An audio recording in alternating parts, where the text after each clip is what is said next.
ॐ तव कथामृतं तप्तजीवनं कविभिरीडितं कल्मषापहं श्रवणमङ्गलं श्रीमदाततं भूरि गृह्णन्ति ये भूरिराजमाः। श्री रामकृष्ण वचनम। श्री रामकृष्ण देव कलकत्ते में अधर सेन के मकान पर आए थे। वहाँ से अब यदुलाल मल्लिक के यहाँ जाएंगे। यदुलाल मल्लिक के मकान पर का प्रसंग है। श्री रामकृष्ण यदु मल्लिक के मकान पर आए। कृष्णा प्रतिपदा है, चांदनी रात है। जिस कमरे में सिंहवाहिनी देवी की नित्य सेवा होती है, उस कमरे में श्री रामकृष्ण भक्तों के साथ उपस्थित हुए हैं। सचंदन पुष्पों और मालाओं द्वारा पूजित और विभूषित होकर देवी ने अपूर्व शोभा धारण की है। सामने पुजारी बैठे हुए हैं। प्रतिमा के सम्मुख दीप जल रहा है। सहचरों में से एक को श्री रामकृष्ण ने रुपया चढ़ाकर प्रणाम करने को कहा, क्योंकि देवता के दर्शन के लिए आने पर कुछ प्रणामी चढ़ानी चाहिए। श्री रामकृष्ण सिंहवाहिनी के सामने हाथ जोड़कर खड़े हैं। आपके पीछे भक्तगण हाथ जोड़कर खड़े हैं। श्री रामकृष्ण बड़ी देर तक दर्शन कर रहे हैं। क्या आश्चर्य है! दर्शन करते हुए आप सहसा समाधिमग्न हो गए। पत्थर की मूर्ति की तरह निस्तब्ध खड़े हैं। नेत्र निष्पलक है। काफी समय के बाद आपने लंबी सांस ली। समाधि टूटी। नशे में मस्त वे से कह रहे हैं, माँ चलता हूँ, परंतु चल नहीं पाते। उसी प्रकार खड़े हैं। फिर रामलाल से कहा, तुम वह गाना गाओ, तभी मैं ठीक होऊंगा। श्री रामलाल गाने लगे। हे माँ हरमोहिनी, तूने संसार को भुलावे में डाल रखा है। गीत समाप्त हुआ। अब श्री रामकृष्ण के साथ बैठक खाने श्री रामकृष्ण भक्तों के साथ बैठक खाने की ओर जा रहे हैं। चलते हुए बीच बीच में कहते हैं, माँ मेरे हृदय में रहो, माँ। समाधि की अवस्था में जाने पर श्री रामकृष्ण देव अब दूसरे नशा क्या है, एक तरह से उसी भाव में विभोर होना।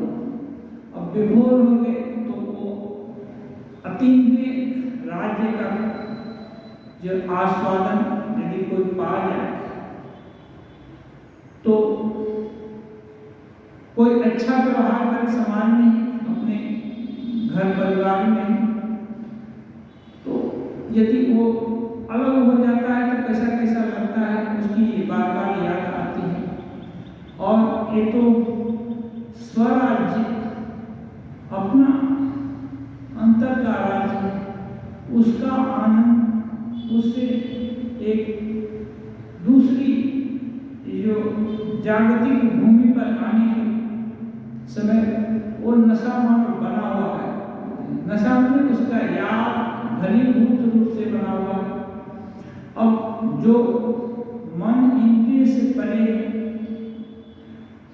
उसकी नशा पड़ी हुई है, तो सहज में इस जगत का भान नहीं होता।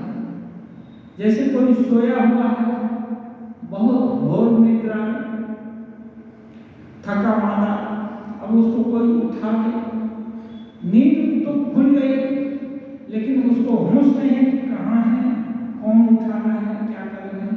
थोड़ी देर तक उसको पता नहीं चलता, क्योंकि निद्रा गाढ़ी है और उसको समेटे रहना चाहती है, वो पूरी नहीं है। ऐसे ही श्री रामकृष्ण देव जब तो श्री रामकृष्ण देव का एक संकल्प रहता है कि भक्तों के साथ आनंद मनाएंगे, भक्तों को उद्बुद्ध करेंगे, प्रेरणा देंगे। इसलिए वो पूरे समाधि में हर समय नहीं रह पाते या रहना नहीं चाहते, लेकिन समाधि में उनको छोड़ भी नहीं चाहते। तो एक संकल्प करते हैं कि खाऊंगा, पीऊंगा या चलूंगा, कुछ संकल्प करते हैं जागतिक, तब धीरे धीरे मन आता है। और दूसरा, ठाकुर सिखा दिए थे माता जी को, पहली शिष्या माता जी ही है ठाकुर की। जब दक्षिणेश्वर में आई तो उनके माता जी बीमार थी, उनको अपने ही घर में रख दिया। हाँ, और 5-6 महीना तक माता जी ठाकुर के साथ में। रामकृष्ण देव कभी इस समाधि, उनको तो बहुत तरह की समाधि का ये हुआ था। समाधि में वो श्री रामकृष्ण देव क्या कहेंगे, उसकी उपलब्धि कर चुके थे। अब ये उपलब्धियां कब कौन सी उपलब्धि आ जाए, किस चीज की याद आ जाए, जिसकी याद आती है वो वैसी समाधि लग जाती है। क्योंकि ऐसे समझना पड़ेगा, किसी के 5 घर हैं, 5 घर की चाबी उसके पास है, जिस घर में चाहे उधर में रहे। ऐसे ही श्री रामकृष्ण देव सभी तरह की साधना कर ली है। तो ये उपनिषद में है, जो जिस लोक पर विजय पा लेता है, माने जिस धरातल पर उसका जय हो जाता है, उस धरातल का ऐश्वर्य उसका हो जाता है। अब वो चाहे तो यूज कर सकता है। जब कोई संपत्ति किसी को मिल गई तो चाहे तो इस्तेमाल कर सकता है, अब उसका हो गया। ऐसे ही जिस लोक पर जो विजय पा लेता है, विजय पाने का ये है कि संयम के द्वारा उस पर विजय पाते हैं, त्याग तपस्या के द्वारा और उस पर ध्यान लगाने के कारण योग की सिद्धि होती है। तो अब ये उस अवस्था में उपनीत हो गए। तो श्री रामकृष्ण देव प्राय सभी अवस्थाओं में सिद्ध हो चुके थे। अब जिसकी भी याद आती है, सभी ईश्वरी शक्ति से ओतप्रोत है। और जो कुछ भी ब्रह्मांड में या सोचने के लिए जो कुछ भी दिख रहा है, सबका तो आधार स्तंभ तो भगवान ही है, ब्रह्म ही है। उनकी याद जिस तरह से आती है उस तरह की समाधि को लग जाती है। तो माता जी को कभी श्री रामकृष्ण को अनुभव, माता जी को डर लगता है कि कब क्या हो जाए, और सो नहीं पाती थी। तो ऐसा बात के प्रसंग में कुछ बोल दिया होगा माता जी, तो उनको समझ में आया होगा, तो कुछ मंत्र सिखा दिए। और हर तरह की समाधि में एक तरह का अंग विकार हो जाता है। अंग विकार में कभी गोपाल के भाव में आए तो लालू गोपाल जैसे करते हैं, वैसे हुआ। कभी विभिन्न देवी देवताओं का, तो उनका ऐश्वर्य श्री रामकृष्ण देव के शरीर में वो दिखता है, हल्का सा दिखेगा। जो समझना जानता है उसको समझ में आ जाएगा। तो माता जी को लक्षण बता दीजिए कि ऐसा ऐसा करेगा, तो एक मंत्र पढ़ना, कान में बोलने से फिर सारी अवस्था आ जाएगी। तो मंत्र क्या है? माँ का नाम है, गुणगान हुआ, ईश्वरी शक्ति का गुणगान हुआ। तो उसको सुनने से उसको कोई जैसे अच्छे शब्द है वो यदि कान में सुनाई देते हैं तो कान बरबस आकृष्ट हो जाता है। ऐसे ही उस ईश्वरी भाव का व्यंजन यदि कोई गीत गाया जाए या मंत्र पाठ किया जाए तो उसको सुनने की इच्छा होती है। जैसे इच्छा हुई समाधि से नीचे आ गए। तो ठाकुर समाधि से नीचे आना चाहते हैं तो यहाँ मंत्र पाठ करने के रामलाल बता है, उनको बोले गाना गाते हैं माँ का के विषय का। तो श्री रामकृष्ण ने सहज अवस्था में साधारण अवस्था में आ जाते हैं और आने पर भी लोगों के साथ रहने पर भी माँ से प्रार्थना करते हैं, माँ मेरे हृदय में रहो, मुझको मत छोड़ो। थोड़ा भी अभिमान नहीं है कि माँ का तो दर्शन जब चाहते हैं तभी मिल जाता है, लेकिन फिर भी विनती करते हैं। मैंने जैसे एक लोभी आदमी कितना भी धन हो जाए फिर भी धन संचय करना चाहता है, ऐसे ही ये हर तरह से भगवान को पा चुके हैं, फिर भी इनको भगवान से हटने का इच्छा नहीं है। फिर भी थोड़ा देर के लिए भक्त लोगों को भगवान का के विषय में कुछ बताएं, उनको भी चैतन्य कराएं, इसके लिए थोड़ा सा आना चाहते हैं लेकिन पूरा कोई हटना नहीं चाहते वहां से। तो प्रार्थना करते हैं कि मेरे हृदय में रहो। हाँ, जब भक्त लोग हृदय खत्म हृदय में भर न जाए तुम रहो, है ना, ये है। यदुमल्लिक अपने लोगों के साथ बैठक खाने में बैठे हैं। श्री रामकृष्ण भावावस्था में ही हैं, आकर गा रहे हैं। श्री रामकृष्ण देव गा रहे हैं, हे माँ तुम आनंदमयी होते हुए मुझे निरानंद मत करना। आनंद में एक केवल गाना नहीं, Shri Ramakrishna Dev face to face देखते हैं माँ आनंदमयी है। अब उनको डर लगता है कि निरानंद कर देगी तो मुश्किल हो जाएगा, फिर आगे के जैसा हो गए, ये नहीं चाहते हैं, लेकिन भक्तों के साथ गाना भी चाहते हैं। गीत समाप्त होने पर भावोन्मत्त होकर यदु से कहते हैं, यदुमल्लिक से कहते हैं, क्यों बाबू क्या गाऊं? पूछते हैं कि और गाऊं? माँ हमी की आटा से छेले यह गाना गाऊं? यह कहकर अपने आप गाने लगे। ऐसे इच्छा हो बच्चे के जैसे हैं, पूछते हैं यदुमल्लिक से क्या गाना गाऊं? हाँ, माँ का भाव व्यंजक तो गा रहे हैं, उसका भावार्थ है, माँ क्या मैं तेरा 8वां बालक हूँ? 8वां माने 8 महीने के जन्म लेने वाला बच्चा, दुर्बल और एकदम बच्चा होता है, 8 मास का बच्चा कितना है, वो माँ को छोड़कर हिल भी नहीं सकता, डूब भी नहीं सकता। हाथ पैर जहाँ माँ रख देगी वहीं हाथ पैर पीटेगा और क्या करेगा, मुँह से ये करेगा। तो ये बोल रहे हैं, माँ क्या मैं तेरा 8वां बालक हूँ? तेरे आंखें तरेरने से मैं नहीं डरता। इसका मतलब यह है, ये प्रश्नवाचक है। हाँ, इसका मतलब यह है कि मैं इतना छोटा बालक नहीं हूँ कि तुम जैसे मर्जी वैसे कहेगी और वैसे हम सुनता रहूँगा। हाँ, कभी कभी बड़ा बालक हो जाता है ना तो डांट भी लगाता है, माँ से झगड़ा भी कर लेता है। तो ऐसे ये भाव है। कोई भाव लेकिन माँ से झगड़ा करता है बच्चा तो ये खराब एकदम नहीं है।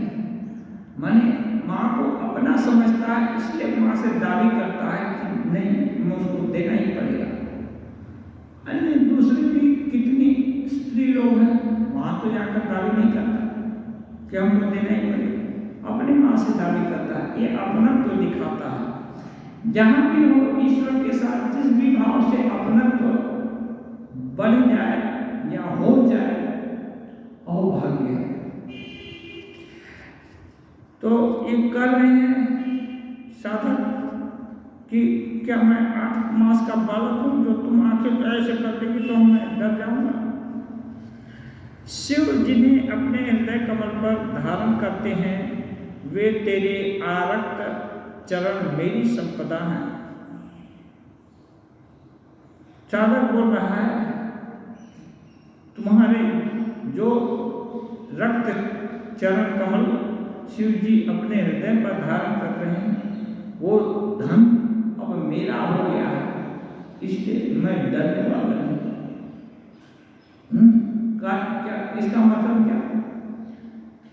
मुझको मालूम हो गया है तुम मेरी माँ हो, तुम्हारा हर कुछ, हर संपत्ति मेरी है, फिर तुम कितनी भी आंख से डराओ या मुंह से धमकाओ, कुछ आने वाला नहीं है। मैं जानता हूं तुम कुछ नहीं करो, कुछ भी नुकसान नहीं कर सकती। हाँ, इसलिए ये भाव इतना दृढ़ हो गया है दिल में कि अब तुम जो भी कहो, खराब कुछ भी बोलो, उसका असर नहीं पड़ेगा। इसलिए मैं डरने वरने वाला नहीं हूँ। मैं जानता हूँ तुम्हारे चरण कमल में जो भी आश्रय ले लिया है, उसका कुछ भी बिगड़ने वाला नहीं है। फिर आंख दिखाने से क्या होगा? माँ के बल से बलियान होकर के माँ को याद करना या वो माँ से दावी करना, ये है। तो साधक नाना रकम बहुत सारे सिद्ध साधक हुए हैं जो कि विभिन्न तरह से हंसी खेल भी होता है, तनातनी भी होता है, ये भी बहुत सारा शिकायत भी होता है, उलझना भी होता है, ये सब होता है। लेकिन एक दूसरे को अपना जानते हैं। बात ये है अपना जानना पड़ेगा। अपना जानकर जो भी व्यवहार होता है वो उत्कृष्ट है। भाव का किंचित उत्सव होने पर श्री रामकृष्ण कहते हैं, माँ का प्रसाद खाऊंगा। तब आपको सिंहवाहिनी का प्रसाद ला दिया गया। यदु मल्लिक बैठे हैं, पास ही कुछ मित्र बैठे हुए हैं, कुछ खुशामद करने वाले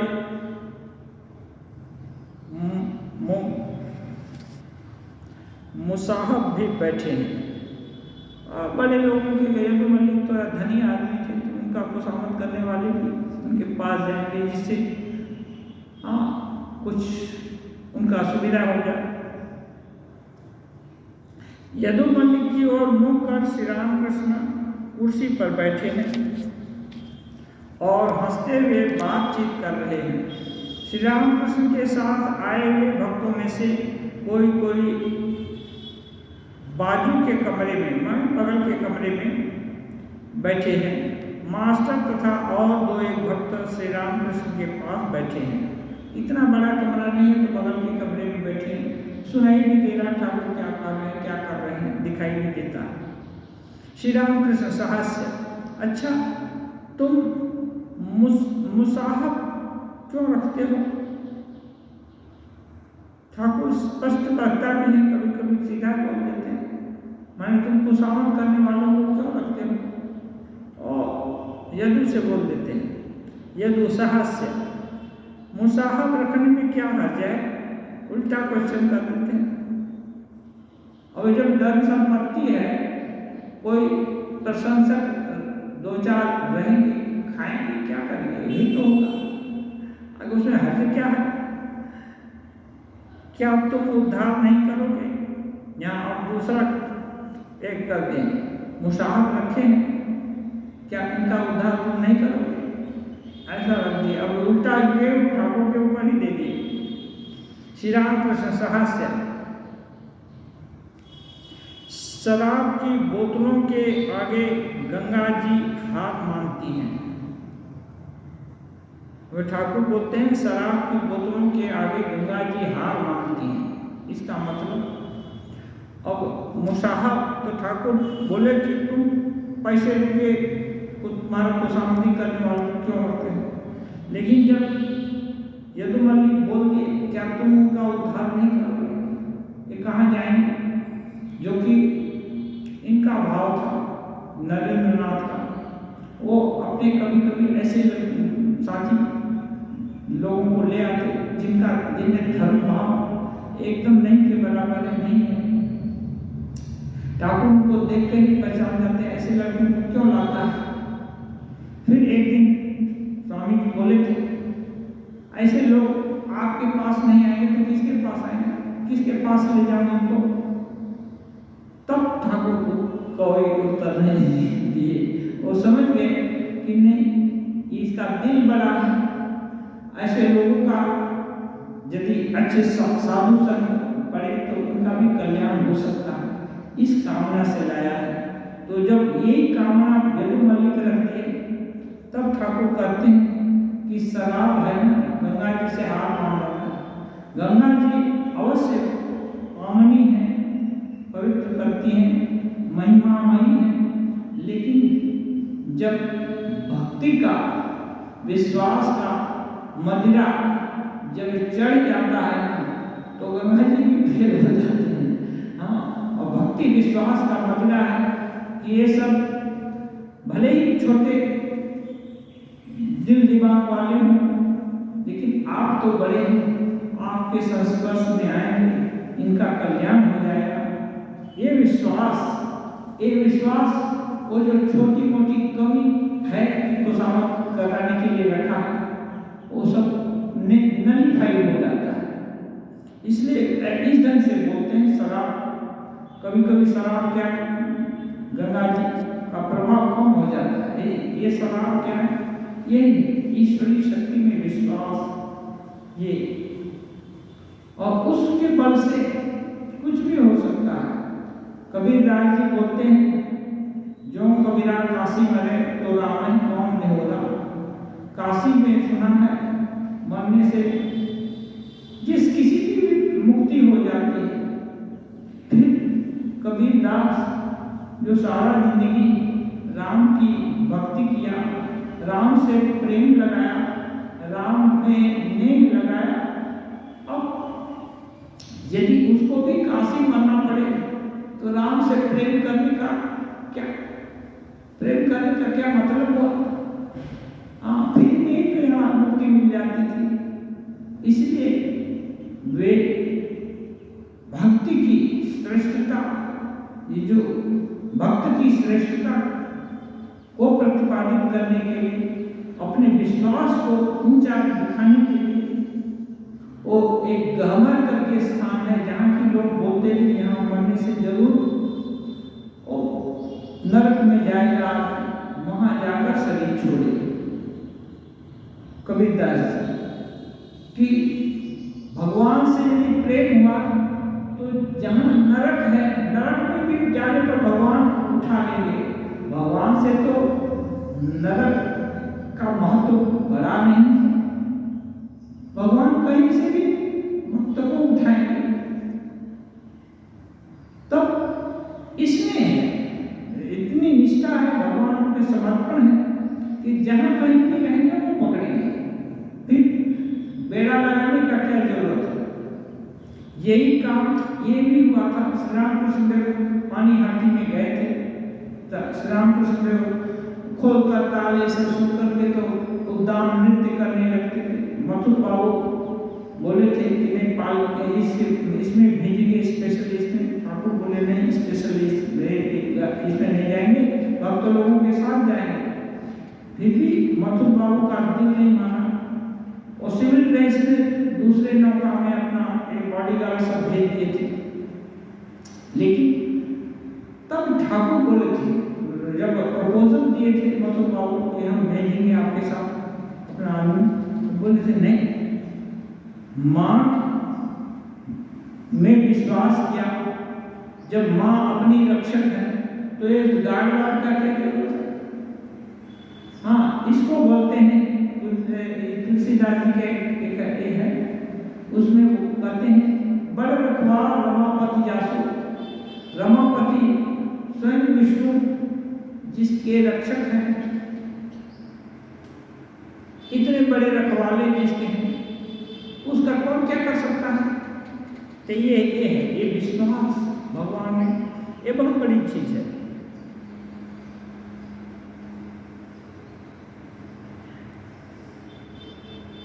यदु ने श्री रामकृष्ण के सम्मुख घर में चंडी गान का आयोजन करने का वचन दिया था। बहुत दिन बीत गए पर चंडी गान नहीं हुआ। श्री रामकृष्ण, क्यों जी, चंडी गान का क्या हुआ? यदुमल्लिक बोल दिए होंगे। अभी यही इसमें है, विषयी और साधु में ये अंतर है। विषयी लोग बोल कितना चीज दे देंगे, लेकिन करने का होगा तो आज नहीं कल नहीं परसों करेंगे। यदुमल्लिक अच्छे आदमी हैं, लेकिन है तो उनका ज्यादा ये क्या बोलते हैं, संसर्ग विषय से है। विषय में धन उनके पास ज्यादा है, इसलिए उसका उनके हृदय पर ज्यादा अधिकार है। तो ये कहते हैं, ठाकुर याद दिलाते हैं, क्यों जी चंडी गान का क्या हुआ? यदु कई तरह के यदु बोल रहे हैं, कई तरह के कामकाज थे, इसलिए इतने दिन नहीं हो पाया। कितनी तरह के बहाना लग सकते हैं, कर सकते हैं। हाँ, कर दिए और उनको करने का हुआ तो नाना तरह का बहाना एक मूल में आकर बोल देते हैं। लेकिन नहीं, अच्छे साधक तो कहते हैं तीर कमान से और बात जबान से निकल करके फिर नहीं लौटती। उसको सत्यवादिता बोलते हैं कि जो बोल दिया, यदि क्षमता है तो पूरा क्षमता लगाकर उसके प्रति प्रयास किए। और ऐसे लोग किसी के उत्साह में आकर, बहकावे में आकर कोई अनावश्यक प्रतिश्रुति भी नहीं देते, अनावश्यक बोलेंगे नहीं, उनका जवाब नहीं खुलेगा। जो जवाब खुलेगा वो जरूर हो जाएगा। श्री राम कृष्ण भक्तों का कल्याण चाहते हैं। ये भले ही थोड़ा लोग कटु समझते हो, लेकिन ये बात फर्ज है। श्री राम कृष्ण बोलते हैं, यह क्या, कई आदमी की मर्द आदमी की एक जबान चाहिए। श्री राम कृष्ण देव कहते हैं, मर्द आदमी की एक जबान चाहिए। हाँ, बोल दिया तो अब नहीं मुकरना है। पुरुष की बात हाथी का दाम। पुरुष क्या होता है? पुरुषार्थ जिसके अंदर है उसको पुरुष बोलते हैं। पुरुषार्थ से ही है वो पुरुष है, और नर नहीं है, पशु निरा है और मृतक समान है। हाँ, पुरुषार्थ से ही है वो पुरुष नहीं है। पुरुष कहलाने उसका ढांचा मात्र है, पुरुष नहीं। इसलिए बोलते हैं पुरुष की बात हाथी का दाम, मर्द की जबान एक चाहिए। क्यों? ठीक है ना, अन्य लोगों से, उससे भी यदुबाबू से भी एक कर रहे हैं। क्यों? ठीक है। ठाकुर जानते हैं यदुमल्लिक के बहुत काम हो सकते हैं, इतने खुशामदी लोग हैं, लेकिन बताया कि चंडी गान करेगा, भगवत प्रसंग का आयोजन करेगा, उसको करने का फुर्सत नहीं, इतना चाटुकार सामने रखने का फुर्सत है। हम ठाकुर क्या बोलते हैं, मन की कमजोरी को भी जानते हैं, लेकिन ज्यादा करके नहीं बोलते, सोचते हैं धीरे धीरे इलाज हो, धीरे धीरे करके सुधार हो। यदु साहस्य सो तो ठीक है, एक बोल रहे हैं हंस करके, सो तो ठीक है। श्री राम कृष्ण तुम बड़े हिसाबी आदमी हो, बहुत हिसाब करके काम करते हो। ब्राह्मण की गाय खाए कम, गोबर ज्यादा करे और धर धर दूध दे। ठाकुर जानते हैं सबका नस्तारी, और तुम बड़े हिसाबी हो, हिसाबी आदमी हो, बहुत हिसाब करते हो। हाँ, बहुत हिसाब करके काम करते हो, सोचते हो हाँ यहाँ तो कम दाम में गवैये मिल जाए और रात भर गाते रहें, और सूर भी अच्छा हो, भाई भक्ति भाव भी बढ़िया हो। उसी का प्रसंग चल रहा है, तो उदाहरण देते हैं ब्राह्मण की गाय, एक ब्राह्मण, गरीब ब्राह्मण कहाँ से कितना खिलाएगा, लेकिन वो सोचता है कि गाय कम खाए लेकिन गोबर ज़्यादा दे, घर लिपाई करनी होगी और इसमें देना पड़ेगा, क्या बोलते हैं, खेती में देना पड़ेगा, और दूध भी धर करके दे, माने ज़्यादा करके दूध देंगे। सब लोग हंसते हैं, अपेक्षा ज़्यादा और उस माने प्रयास कम, यही बात है। इसी को बिजनेस करते हैं। आजकल जितने भी बिजनेस कॉर्पोरेट वगैरह वगैरह सब लोग हैं, सब लोग यही बिजनेस करते हैं। अनुदान माने लागत कम लगे, प्रॉफिट ज़्यादा हो, एजुकेशन से चलता रहा। ठाकुर इसको इंगित कर रहे हैं। लेकिन जो जरूरतमंद है, जिसके पास नहीं है, वो ऐसा करे तो अलग बात है। जिसके पास अपुरंत संपदा है वो ऐसा वाला क्यों करे? तो यदुमंडी को बोल रहे हैं, बाकी सबको नहीं बोल रहे हैं। कुछ देर बाद श्री रामकृष्ण यदु से कहते हैं, समझ गया, तुम राम जीवनपुर की सिल्क के जैसे हो, आधी गर्म आधी ठंडी। राम जीवनपुर की सिल्क के जैसे हो, आधी गर्म आधी ठंडी। तुम्हारा मन ईश्वर की भी ओर है और संसार की भी ओर। एक खटी बात बोल दी। और ईश्वर के भी कभी कभी सब प्रसन्न भी करते हैं, तो ठाकुर उनके यहाँ क्यों जाते, लेकिन कहना ठाकुर समझ गया, तुम ये क्या है, राम जीवनपुर की सिल्क अभी कुछ होगा लगता है, या सिल्क होगा, सिल्क का कार्य कुछ पोर्शन ठंडा रखेगा, कुछ पोर्शन गर्म रखेगा, हाँ ऐसा कुछ होगा। तो इसका मतलब तुम थोड़ा मन ईश्वर पर भी रखना चाहते हो, थोड़ा संसार दोनों बचा कर रखना चाहते हो, ये बात है। लेकिन दोनों प्रारंभिक अवस्था में हो सकता है, लेकिन अंतिम अवस्था में दोनों रहता है। श्री रामकृष्ण ने एक दो भक्तों के साथ यदुमल्लिक के मकान पर फल मिष्ठान और खीर आदि का प्रसंग, यहाँ थोड़ा मिस्टेक है। श्री रामकृष्ण ने एक दो भक्तों के साथ यदुमल्लिक के मकान पर मिष्ठान खीर आदि प्रसाद ग्रहण किया। अब आप खेलाद घोष के यहाँ जाएंगे, रुकते नहीं, रात है, चांदनी रात होती है, अब खेलाद घोष के यहाँ जाएंगे। यहाँ जिन लोगों से मिलना होता मिल लिए, थोड़ा कुछ भक्त लोग दिया, प्रसाद दिए और उसके बाद उधर गए। खेलाद घोष के मकान पर क्या प्रसंग है? श्री रामकृष्ण खेलाद घोष के मकान में प्रवेश कर रहे हैं। रात के 10 बजे होंगे। मकान और बड़ा आंगन चंद्र के प्रकाश से आलोकित हो रहा है। भीतर प्रवेश करते हुए श्री रामकृष्ण भावाविष्ट हो गए। साथ में रामलाल मास्टर और भी 2-1 भक्त हैं। मकान बहुत बड़ा और पक्का है। 2 मंजिले पर पहुंचने पर ऐसा मालूम होने लगा कि मानो घर में कोई नहीं है। बड़े बड़े कमरे और सामने लंबा वरामदा, सब खाली पड़ा है। श्री रामकृष्ण को उत्तर पूर्व ओर के एक कमरे में बैठाया गया। आप अब भी भावमग्न हैं। घर के जिन भक्त ने आपको बुला लाया, उन्होंने आकर स्वागत किया।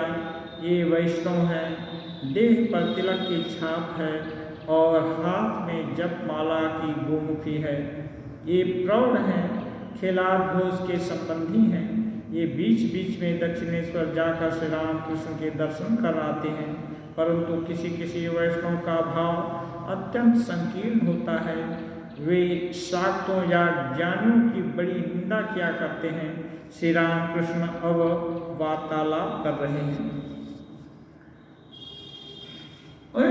होता है जब अपना मत संकीर्ण मत ये है कि अपना मत ही अच्छा है, दूसरे का नहीं, तो ये दूसरे शाक्त लोगों की निंदा करके वैष्णव है और उसको हे दृष्टि से देंगे। निंदा करना केवल मुँह से ही नहीं होता, दिल में यदि मान ली वो तुच्छ है है तो भी निंदा ही है।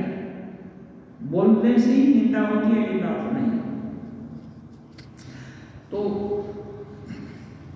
श्री रामकृष्ण का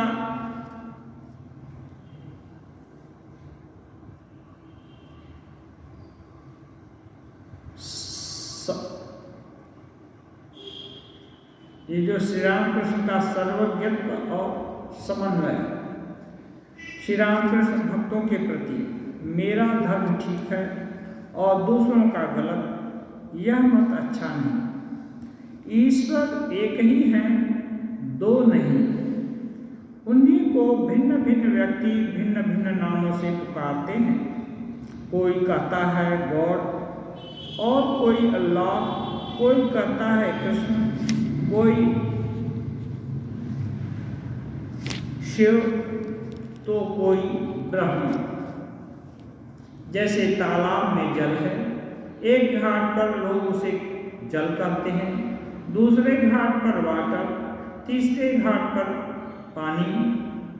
हिंदू कहते हैं जल, क्रिश्चियन कहते हैं वाटर और मुसलमान पानी, परंतु वस्तु एक ही है। मत तो पथ हैं, एक एक धर्म मत एक एक पथ है जो ईश्वर की ओर ले जाता है। जैसे नदियां नाना दिशाओं से आकर सागर में मिल जाती हैं। ये सब दिशा विभिन्न हो सकती है, गंतव्य स्थान सागर है। ऐसे मत कितने हो सकते हैं? गंतव्य स्थान ईश्वर है, ब्रह्म है।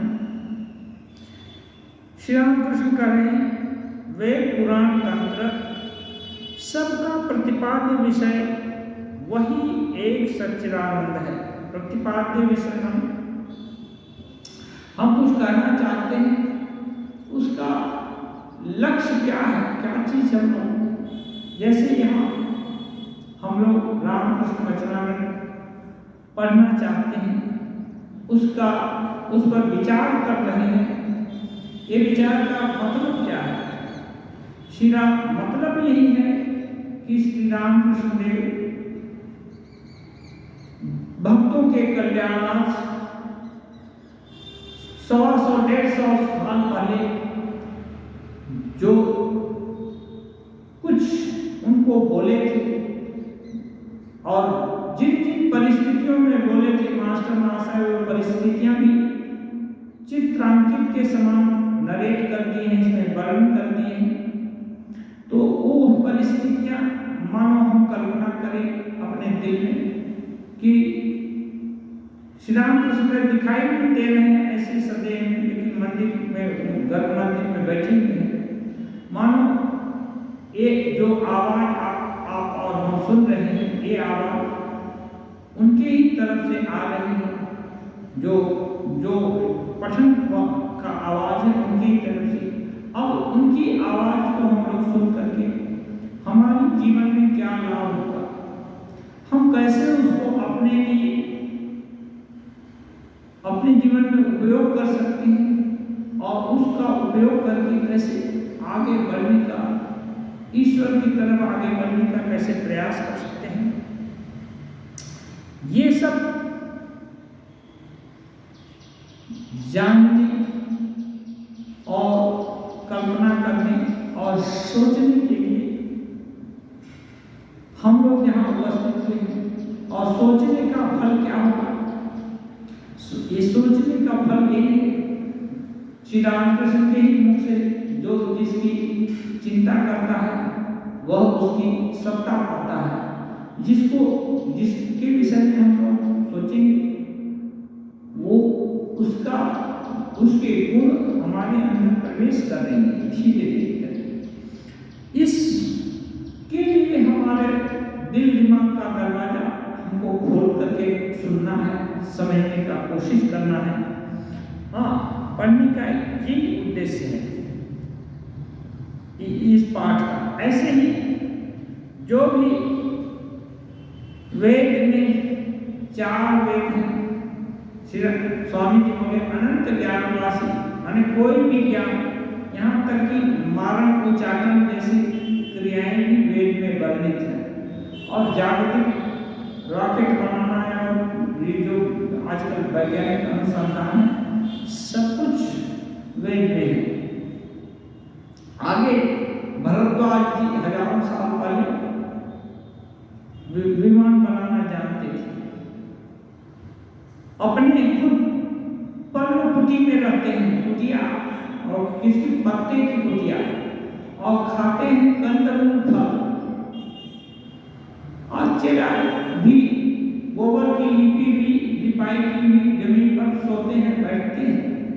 लेकिन वहीं राम जी आते हैं जो स्वयं सच्चिदानंद परब्रह्म है, उनको भी वही फल फूल खिलाते हैं और वो नीचे चटाई अटाई पर ही बैठते हैं। लेकिन जब भरत जैसा राजा आया जिसके लिए कि उनकी माँ राज्यत्व मांगी थी, जिसके लिए उनके पिता का स्वर्गवास हो गया और वो दुखी भी थे, पूरी सैन्य समाज के साथ आए थे और उनके दिल का इरादा खराब नहीं था। इतना मिला हुआ बिना प्रयास के उनको राज्य मिला था, वो राज्य वो नहीं पाना चाहते थे, उसको उस राज्य को अपने माथे पर लगा हुआ कलंक समझते थे, समझ करके भाई को लौटाने के लिए जा रहे थे। ये कितनी बड़ी उदात्त दरिया दिली बोल सकते हैं, कितना बड़ा उदात्त दिल रहा होगा भरत जी का। सब कुछ मिला किंतु नहीं ग्रहण किए, उसकी तरफ घूम कर नहीं देखे, बल्कि उसको धोने के लिए जा पैदल रामचंद्र जी गए थे, तो भरत जी भी बिना पादुका के जंगल में जा रहे हैं। ऐसा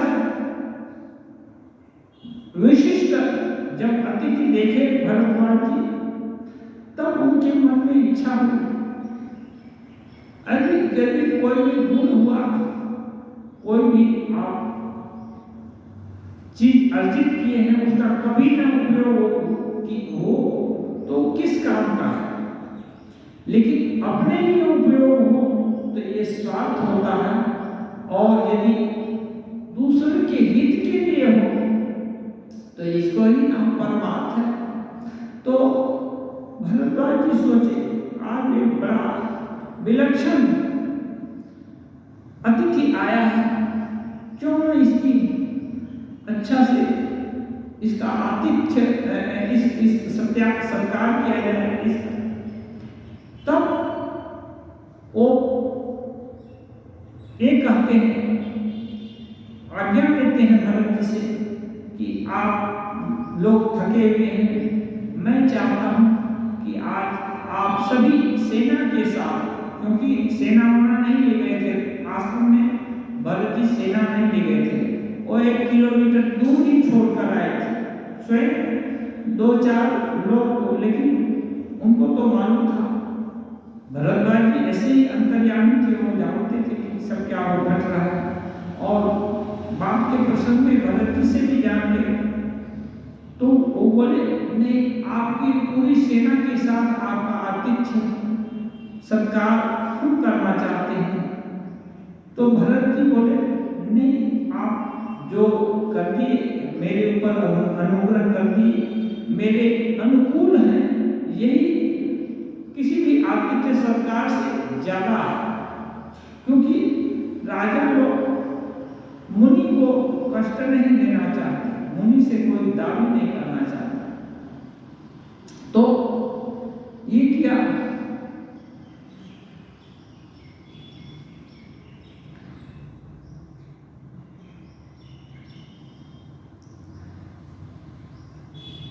लेकिन भरद्वाज जी बोले नहीं, कोई ये नहीं है, मैं प्रेशराइज होकर के माने दब करके नहीं बोल रहा हूं, मेरा दिल कहता है, मेरे दिल की खुशी के लिए तुम स्वीकार कर लो।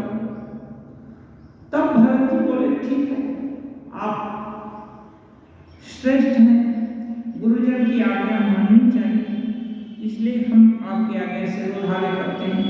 लेकिन भरत जी को क्या मालूम था कि क्या करेंगे, वो तो सोचे कंदमूल फल या कुछ ये सब कुछ थोड़ा मोड़ा खिलाएंगे, एक फल सबको दे दिया या जो कुछ भी आज्ञा उनकी सहमति मिलते ही भरद्वाज अपने जो विरोधी है उनको स्मरण करते हैं, अपनी शक्ति का स्मरण करते हैं और पूरे स्वर्ग से भी ज्यादा सुख संपदा वहां आ जाती है। इतने सक्षम थे, लेकिन कभी भी अपने लिए उसका उपयोग नहीं किया। हाँ, और ठीक से सबका स्वागत सत्कार किए, मन इच्छित या जो सोच नहीं सकते थे अयोध्यावासी, वो सब संपदा सब सुख वहां विराजमान था। इतना कौशल था। ये सब ज्ञान राशि वेद में हो, वेद से बाहर नहीं है। भरद्वाज की वेद से बाहर नहीं है। वेद और पुराण और तंत्र, पुराण भी दूसरे तरह से उपाय बतलाते हैं, तंत्र और अन्य तरह से पुराण बताते हैं। और ये जो जितने भी ग्रंथ हैं जिनका वर्णन हो रहा है उसमें हजारों उपाय बताए गए हैं, एक ही उपाय नहीं। क्योंकि मनुष्य है ना अनंत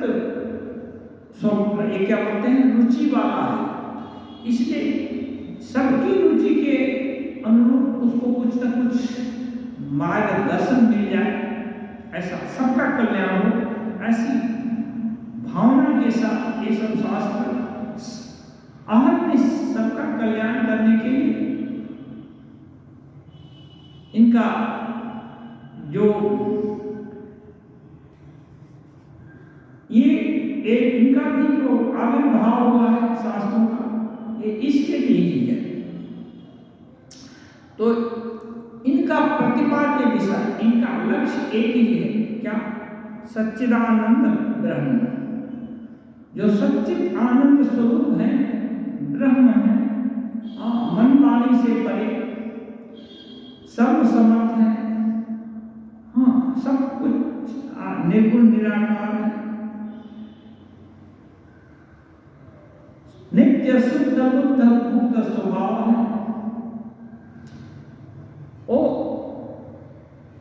उनकी धारणा लोगों को, जीवों को हो जाए, इसके लिए ये सब जितने शास्त्र हैं ये सब प्रयासरत हैं।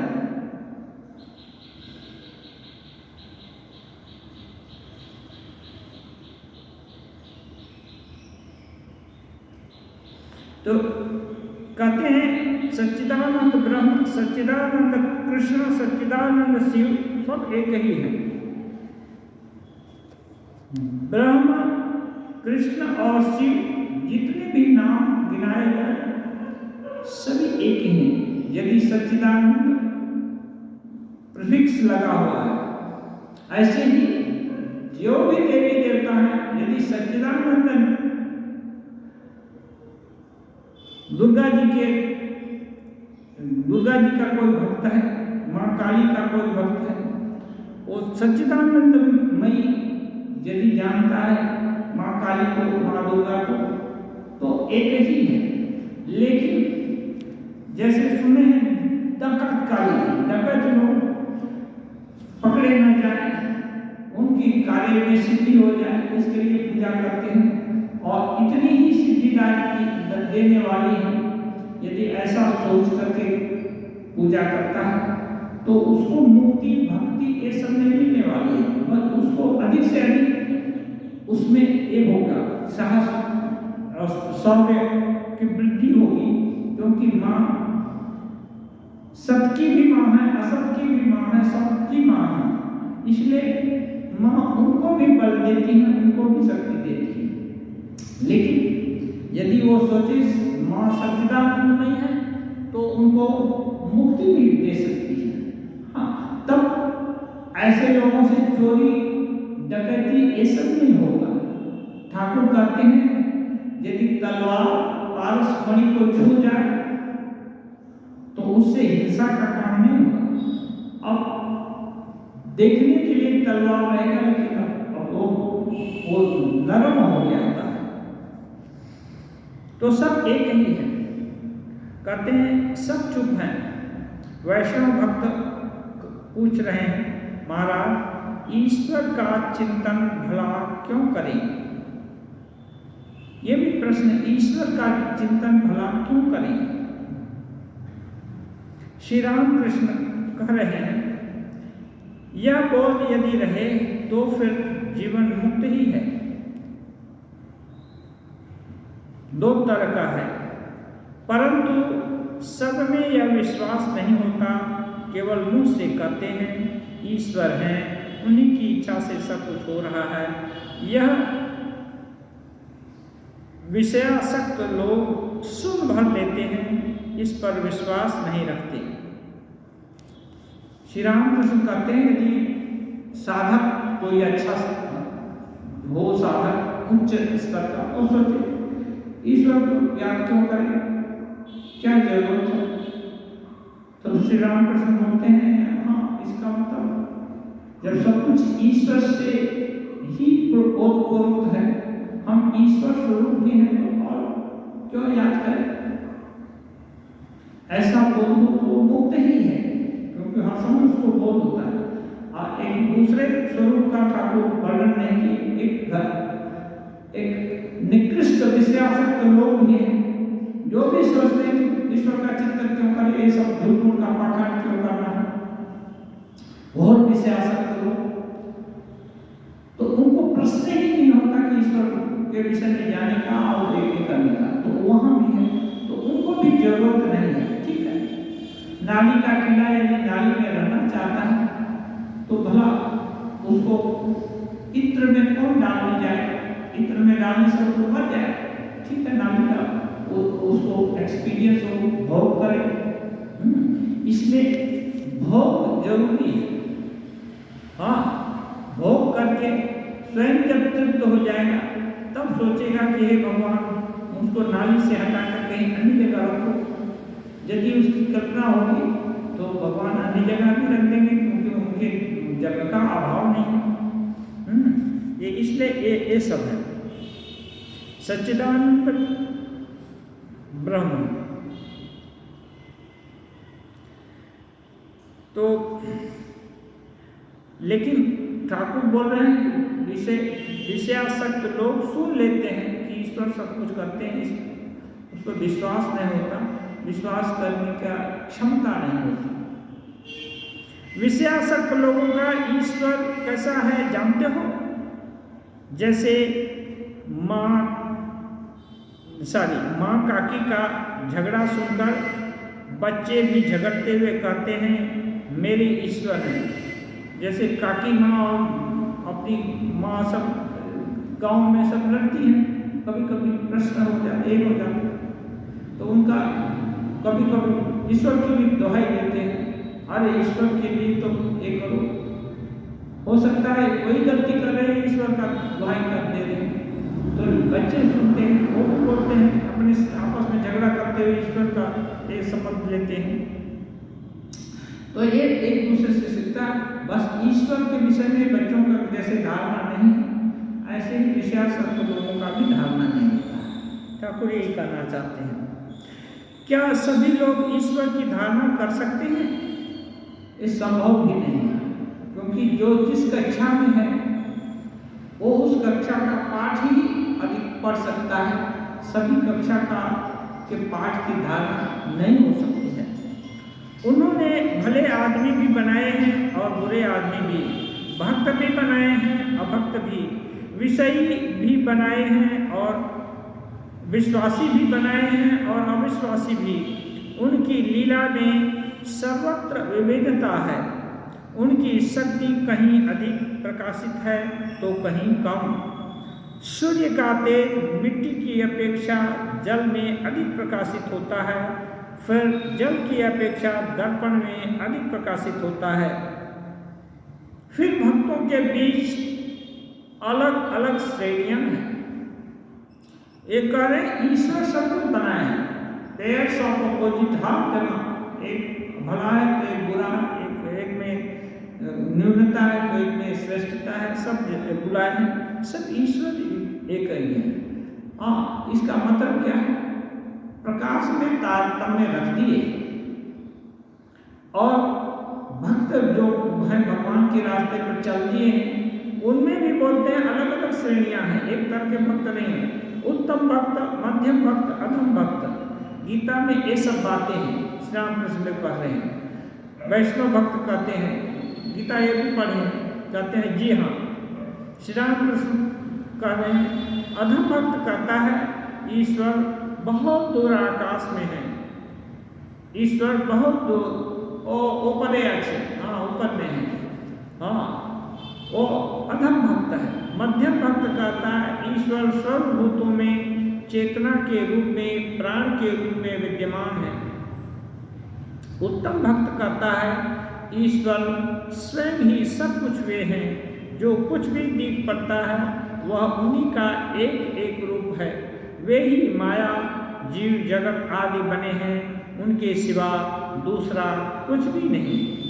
ये है उत्तम भक्त। माने धीरे धीरे सब चीज ही रहेगा, लेकिन जब उत्तम भक्ति हो जाएगी तो सब कुछ ईश्वरमय दिखेगा। और जब मध्यम अवस्था में रहेगा भक्त, तब दिल में सोचेगा सभी के अंदर भगवान है, सब ईश्वर से ओतप्रोत है। ईश्वर सब भूतों में चेतना के रूप में है, भले ही माया के कारण कोई दुष्टता का काम कर रहा है, कोई खराब काम कर रहा है, लेकिन उसके अंदर भी ईश्वर है। ये मध्यम भक्त। और अधम भक्त सोचता है कि कोई जो भी जहाँ देवी देवता का बहुत जागृत देवी है, अमुक जगह के देवता बहुत जागृत है, वहीं जाकर प्रणाम करेगा, वहीं प्रणामी देगा, तभी उसको शांति मिलेगी, अन्यथा नहीं। ये भक्त अधम हुए, वहीं जाकर प्रणाम करेगा, वहीं प्रणामी देगा। तो ज्यादातर इसी श्रेणी के लोग हैं, वहां जाएगा तभी वो भक्ति, ऐसा नहीं। इसलिए बोलते हैं कहाँ ईश्वर को खोजना है, जो दुखी है, दरिद्र है, सामने है, जो नीडी है। स्वामी जी बोलते हैं इनमें देवता को देखो, इनको छोड़कर और किस मंदिर में, किस गिरजा में, किस धार्मिक स्थल पर ईश्वर को खोजने जाते हैं। ये सामने तुम्हारे हैं, यहाँ दिखता नहीं तुम्हारे। हाँ, स्वामी जी ये बोलते हैं। तो क्या है, बहुत तरह की ये धारणा है। जो केवल मंदिर में देखता है वो अधम भक्त ही है। लेकिन भक्त नहीं होने से कोई भी श्रेणी का भक्त होना अच्छा है, अच्छा। हाँ, स्कूल में गए ही नहीं, पाठ नहीं पढ़ेंगे, सीखेंगे नहीं, जरूरत क्या है शिक्षा की। इससे गए, छोटी कक्षा में है, कोई बात नहीं, धीरे धीरे कक्षा बढ़ेगी, वो अच्छा है। क्योंकि कुछ तो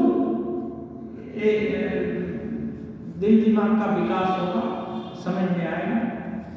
ओम निरंजन नित्यम अनंत रूपम भक्तां कपाधृत विग्रहं वै ईशावतारं परमेश नित्यं राम कृष्णं शीर्षा नमामि।